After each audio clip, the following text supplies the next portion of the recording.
Hello everyone. तो देखिए आज हम बात करते हैं वर्क के ऊपर। ठीक है, तो वर्क हम कब कहेंगे? मान लीजिए फ्रेंड्स, इसको हम इस तरीके से समझते हैं। मान लीजिए कि ये हमारे पास एक टेबल है और ये टेबल का एक कॉर्नर है और ये टेबल का दूसरा कॉर्नर है। अब इस एक कॉर्नर पर हमने क्या रखा है? एक किताब को रखा है।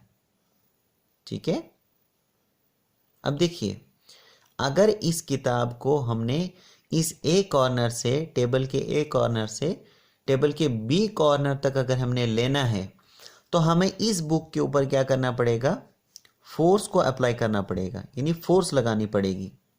तब जाके हमारे पास ये जो बुक है ये इस ए प्लेस से बी प्लेस पर मूव करेगी, यानी चलेगी, मूव करेगी, है कि नहीं है? तो बिना फोर्स के ये यहां से शिफ्ट नहीं होगी, मूव नहीं करेगी। तो इसीलिए वर्क क्या होता है? हम कब कहेंगे कि वर्क हुआ? जब हमारे पास फोर्स की वजह से एक बॉडी जो है कुछ डिस्टेंस जो है मूव करती है in the direction of force, force की डायरेक्शन में। ठीक है, अब ये जो हमारे पास वर्क होता है इसको हम नापते कैसे हैं, मतलब मेजर्ड कैसे करते हैं? तो मेजर्ड इसको कैसे करेंगे? देखिए, वर्क हो जाएगा, वर्क बराबर हो जाता है फोर्स, यानी जो इस ऑब्जेक्ट पर फोर्स लग रही है, फोर्स, और इस फोर्स की वजह से क्या हो रहा है कि ये कुछ डिस्टेंस, कुछ सर्टेन डिस्टेंस जो है मूव कर रहा है। तो फोर्स मल्टीप्लाई बाई डिस्टेंस जो है वो हमारे पास हो जाता है वर्क का फॉर्मूला। इस तरीके से हम वर्क को निकाल सकते हैं। ठीक है, अब यहां पर हम क्या करते हैं कि वर्क का यूनिट देखते हैं। भाई इसका यूनिट क्या है?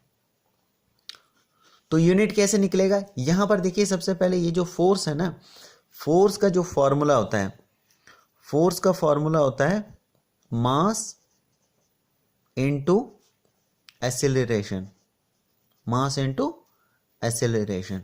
ठीक है, अब ये जो मास है इसको हम लेते हैं केजी में, इनटू एक्सेलरेशन को कैसे लेते हैं? मीटर पर सेकेंड स्क्वायर में। ठीक है, अब ये जो केजी इंटू मीटर पर सेकेंड स्क्वायर है ना, इसको हर जगह पर लिखना थोड़ा डिफिकल्ट हो जाता है, इसीलिए इसको एक स्पेशल नाम दिया गया है, न्यूटन। क्या नाम दिया गया है? न्यूटन नाम दिया गया है। तो फोर्स का जो यूनिट है वो क्या हो जाता है? न्यूटन हो जाता है। तो इसलिए हम यहां पर ये जो फॉर्मूला है वर्क का, इसमें इस फोर्स की जगह हम न्यूटन लिखते हैं, यानी एन लिखते हैं, इनटू डिस्टेंस की जगह हम क्या लेते हैं? डिस्टेंस को मीटर में ले लेते हैं। तो वर्क का हमारे पास यूनिट हो जाता है न्यूटन इंटू मीटर। क्या यूनिट हो जाता है? Newton metre. तो इस तरीके से शॉर्ट में मैंने लिखा है एन इंटू एम, मतलब newton metre is the unit of work. और दूसरा हमारे पास वर्क का यूनिट हो जाता है जूल। ठीक है, तो इसके दो यूनिट हैं, एक तो हमारे पास जूल होता है, दूसरा हमारे पास होता है न्यूटन मीटर। ठीक है, तो कहीं अगर ऑप्शन में जूल आपके पास नहीं दिया होगा, अगर ये न्यूटन मीटर उसमें दिया होगा, तो हमें इसको टिक करना है, मतलब ये हमारे पास एक राइट ऑप्शन है। सो आई होप कि आपको ये क्लियर हो चुका होगा। So thank you very much.